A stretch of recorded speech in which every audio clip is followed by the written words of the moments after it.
अस्सलाम वालेकुम। मैं तो सो के उठ गई हूँ और घर देखो कैसे पड़ा हुआ है, एकदम गंदा। तबीयत अच्छी नहीं है, तबीयत इतनी ख़राब हो रही थी ना, रात में सर्दी, पूरे नाक से पानी और सर दर्द हो रहा था, एकदम मेरी हालत बुरी थी।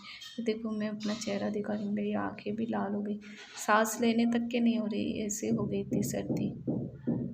उठी थी सुबह जल्दी, ये गए अपने काम पे, उठी उनके साथ, उन्होंने खुद ही देखा, रात में भी देखा कि मुझे सर्दी से इतनी बुरी हालत हो रही थी, तो बोले सो जाना। अब मैं सोई तो 11 बजे उठी, फिर काम करने के लिए बैठी और काम कर रही हूँ। और मैं अपने वीडियो नहीं डाल पाई क्योंकि कुछ काम था और बिज़ी थे। ये कल कपड़े धोए थे, कल एक तो अच्छी धूप थी, कपड़े धोए सूख गए, फिर नहीं, और बैठे बैठे ऐसे सर दर्द हो रहा था ना, चक्कर भी आ रहा था, इतनी मेरी नाक मेरी सर्दी हो रही थी ना, बहुत परेशान हो गई आज मैं, तबीयत ख़राब है। और ये घर वर साफ़ कर रही हूँ। अभी देखो क्या करना है, बीमार रहो अच्छे रहो।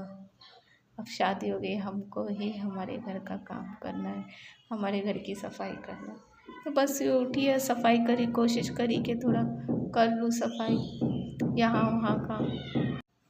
और ये सब बिस्तर विस्तर सही कर लेंगे एक बार तो हो जाता है। ये ज़मीन पोंछ रही है, मैंने कहा ना एक बार ज़मीन पोंछ रहे हो तो फिर उसके बाद खाना बनाओ, तो बाल वाल भी नहीं आते, और रहते रहते मुझे छींक आ रही है इतनी।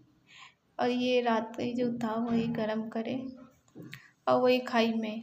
अभी मैं क्या बनाऊँ, कुछ समझ में नहीं आ रहा था, इतनी तबीयत ख़राब हो रही थी, बिस्तर से उठने का भी मन नहीं कर रहा था।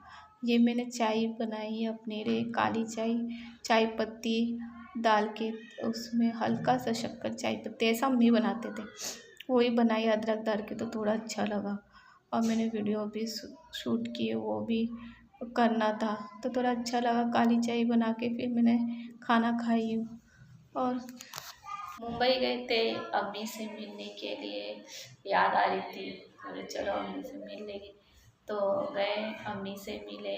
अम्मी ने दरवाज़ा खोली तो मैं अम्मी को बोली अम्मी वो भी आए, तो अम्मी तो रोने लग गए थे, मुझे देख के बहुत रो रहे थे सच्ची, उनके आँख में इतना आंसू आ गए थे ना।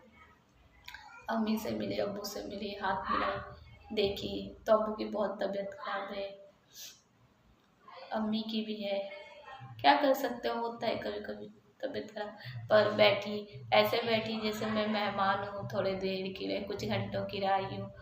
तो वो भी देखे, वो भी ऐसे बोले तुमको तो मेहमान बना दी, जाने दो, जितना भी करे बहुत करे, अच्छा करे, मैंने इतनी बड़ी गलती की, अभी क्या, उसके हिसाब से उन्होंने जैसे भी किया अच्छा किया। घर में तो लिए, सबको देखी, बहन लोग को, भाई को देखी, अम्मी को देखी, अब्बू को देखी, मेरी बहन के बच्चे लोग को देखी, घर देखी, अच्छा लगा, उनको भी मिलाई सबसे, थोड़ा झगड़ा झूड़ी, बहुत मच किए, होता है चलो, फिर भी उन्होंने बिठाया तो सही घर में, बहुत से लोग तो बिठाते भी नहीं, नहीं बात नहीं करते।